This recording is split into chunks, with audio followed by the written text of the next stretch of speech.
बोलिए श्री विष्णु महाराज की जय। परमा एकादशी, अधिक मास कृष्ण पक्ष एकादशी। श्री अर्जुन कहने लगे कि हे जनार्दन, अब आप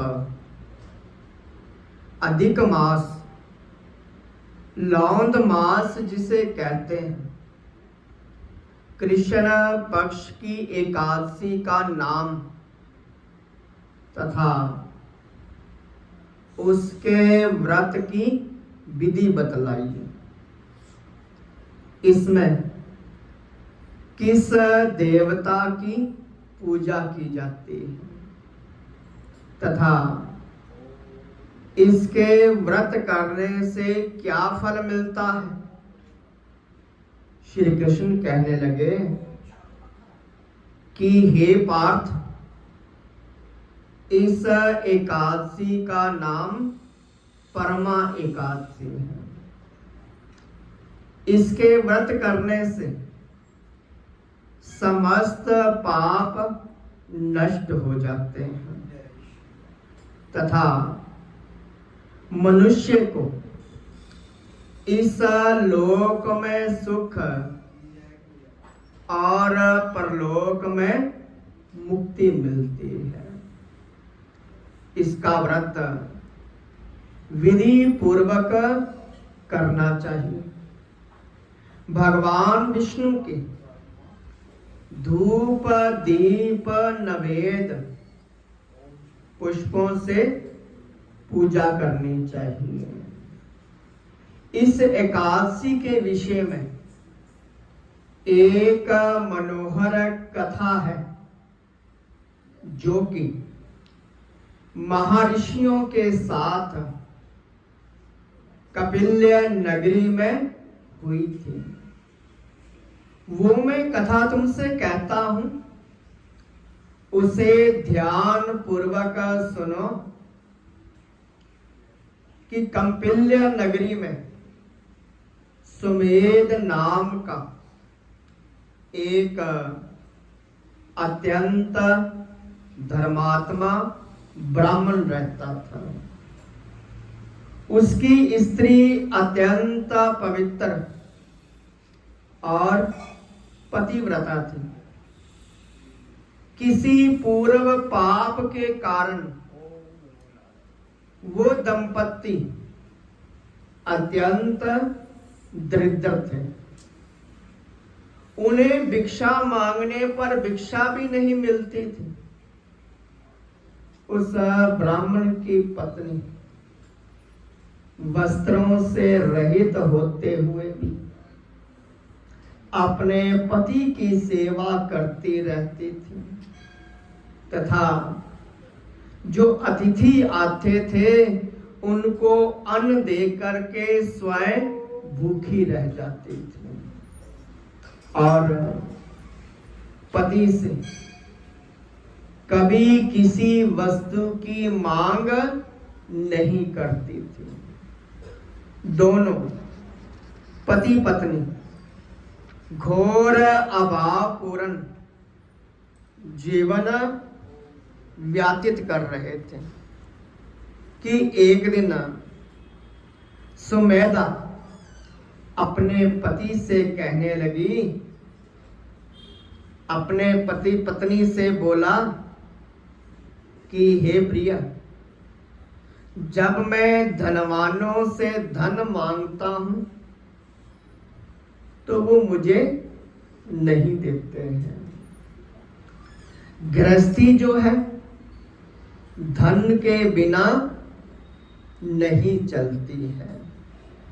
इसलिए यदि तुम्हारी सहमति हो तो मैं प्रदेश में जाकर के कुछ काम करूं, क्योंकि विद्वानों ने कहा है कि अपने हाथों से कर्म करने चाहिए। तो उसकी पत्नी विनीत भाव से कहने लगी कि हे प्राणनाथ, मैं आपकी दासी हूं।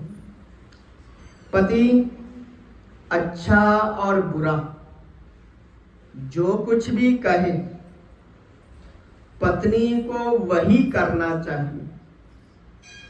मनुष्य को पूर्व जन्म के कर्मों का फल मिलता है। सुमेरु पर्वत पर रहते हुए भी मनुष्य को बिना भाग्य से सोना कभी नहीं मिलता है, चाहे वो कौन से पर्वत पर भी क्यों ना बैठा हो, सोने के पर्वत पर क्यों ना बैठा हो। पूर्व जन्म में जो मनुष्य विद्या और भूमि का दान करते हैं उन्हें इस जन्म में विद्या भी मिलती है, भूमि भी मिलती है।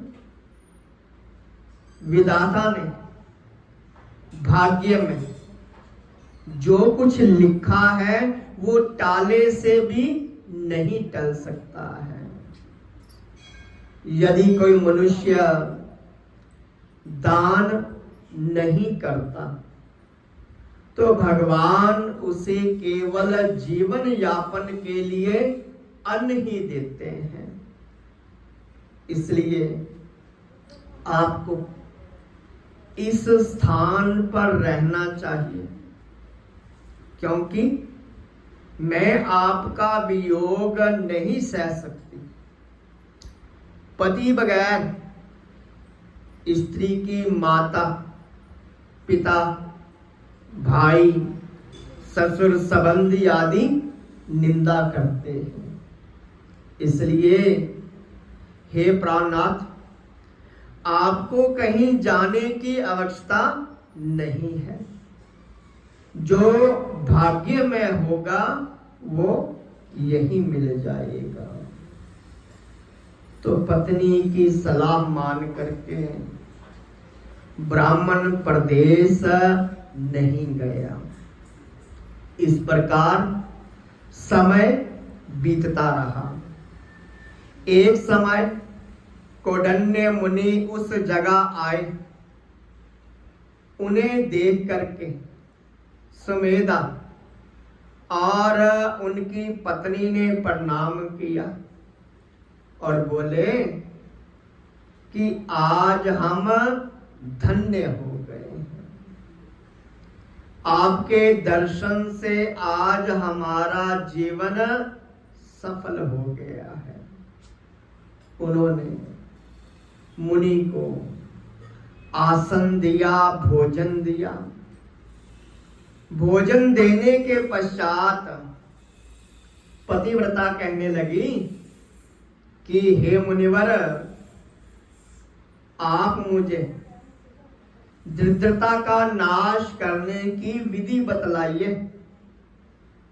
मैंने अपने पति को प्रदेश में धन कमाने जाने से रोका है। मेरे भाग्य से आप आ गए हैं।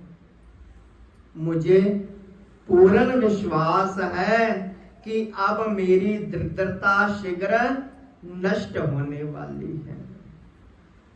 आप हमारी दरिद्रता को, गरीबी को नष्ट करने का उपाय बतलाइए। तो इस पर कौंडिन्य मुनि बोले कि मल मास की कृष्ण पक्ष की परमा एकादशी के व्रत से समस्त पाप, दुख, दरिद्र आदि नष्ट हो जाते हैं। और जो मनुष्य इस व्रत को करता है वो धनवान हो जाता है।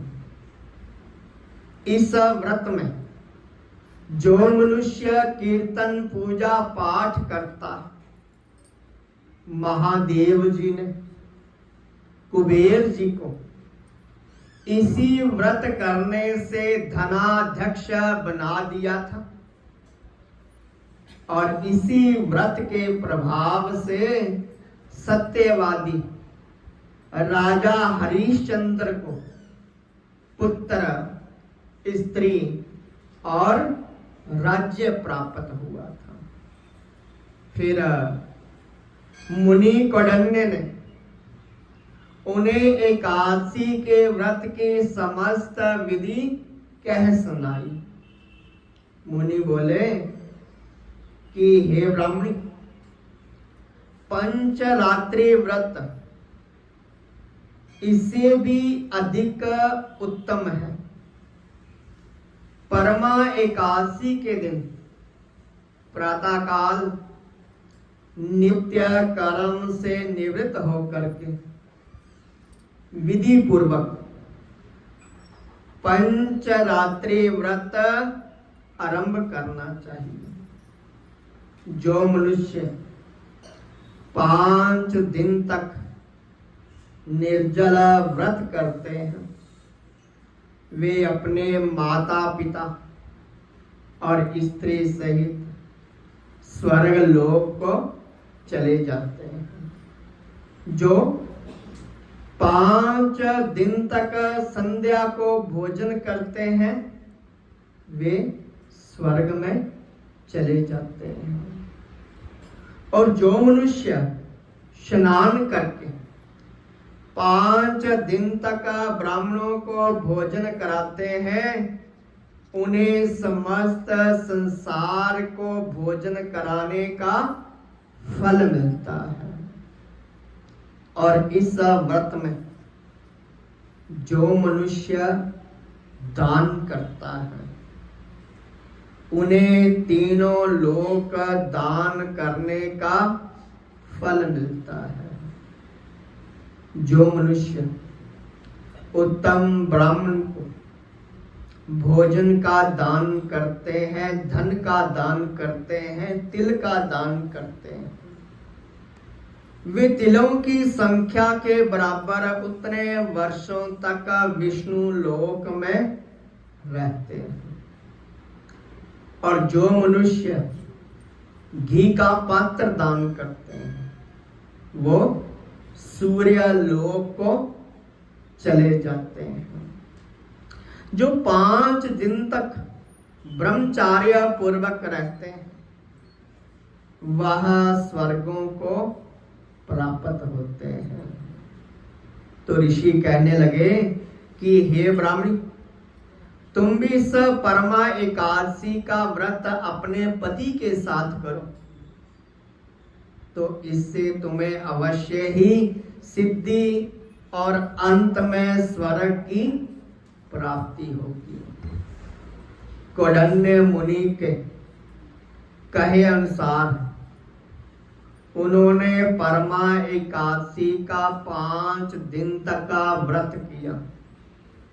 व्रत समाप्त होने पर ब्राह्मण की पत्नी ने एक राजकुमार को अपने यहाँ आते देखा।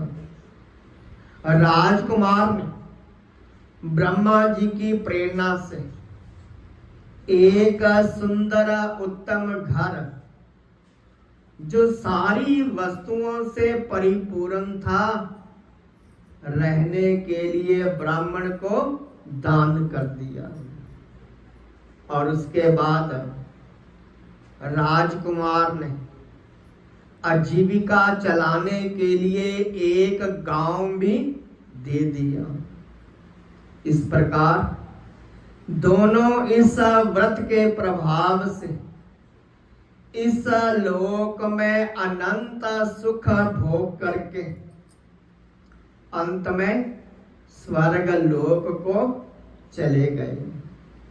श्री कृष्ण भगवान कहने लगे कि हे पार्थ, जो मनुष्य परमा एकादशी का व्रत करता है उसे समस्त तीर्थों और यज्ञों का फल प्राप्त होता है। इस संसार में 2 पैरों वालों में ब्राह्मण 4 पैरों वालों में गाय और देवताओं में इंद्रराज श्रेष्ठ है, उसी प्रकार सारे महीनों में अधिक मास जिसे लौंद मास कहा जाता है वो सबसे उत्तम है।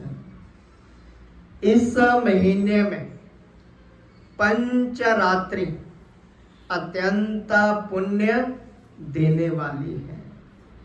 इस महीने में पद्मनी और परमा एकादशी भी श्रेष्ठ है। उनके व्रत से सारे समस्त पाप नष्ट हो जाते हैं। इसलिए दुर्बल मनुष्य को एक व्रत जरूर करना चाहिए। जो मनुष्य अधिक मास में स्नान नहीं करते, एकादशी व्रत नहीं करते हैं, उन्हें आत्महत्या का पाप लगता है। वह मनुष्य योनि जो है, ये जो मनुष्य का शरीर है, बड़े पुण्यों के साथ मिलता है। इसलिए मनुष्य को एकादशी का व्रत अवश्य करना चाहिए। हे अर्जुन, जो तुमने पूछा था सो मैंने बतला दिया है। अब इन व्रतों को भक्ति सहित करो। और जो मनुष्य अधिक मास की परमा एकादशी का व्रत करते हैं, वह स्वर्ग लोक में जाकर के इंद्र के समान सुखों को भोगते हुए तीनों लोकों में वंदनीय हो जाते हैं। उन्हें सारे प्रकार के सुख प्राप्त होते हैं। बोलिए श्री विष्णु महाराज की जय।